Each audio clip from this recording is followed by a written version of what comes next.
ব্রাহ্মণবাড়িয়ায় Dhaka Sylhet ৪ lane মহাসড়কের নির্মাণ কাজ পরিদর্শন করে দ্রুত কাজ শেষ করার নির্দেশ দিয়েছেন সড়ক পরিবহন ও সেতু মন্ত্রণালয়ের উপদেষ্টা মোহাম্মদ ফাউজুল কবির খান। পথে আশুগঞ্জে তিনি প্রায় ২ ঘণ্টা যানজটে আটকা পড়েন। পরে তিনি মোটরসাইকেলে ঘটনাস্থলে পৌঁছান। সকালে আশুগঞ্জ ও সরাইল বিশ্ব রোড এলাকায় পরিদর্শনে যান তিনি। এ সময় ৪ লেন প্রকল্পের অগ্রগতি ও ক্ষতিগ্রস্ত সড়ক ঘুরে দেখেন উপদেষ্টা।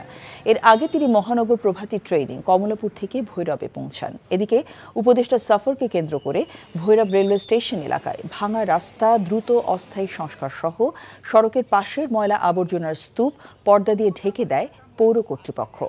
আজকের যে সমস্যা সেটার মূল কারণ দুইটা। একটা হচ্ছে যে যেটা বললাম যে ওই যে ভারতের যে প্রকল্প ছিল সেই প্রকল্পটা বর্ষার কারণে এই রাস্তাটা আরো ক্ষতিগ্রস্ত হয়েছে। আমরা এখন এই প্রকল্পের কাজ আবার শুরু করছি। ভ্যারিয়েশনটা অ্যাপ্রুভড হয়েছে এবং ওদেরকে টাকা দিয়ে দেওয়া হয়েছে, তো ওই জন্য এই কাজটা চলমান আছে।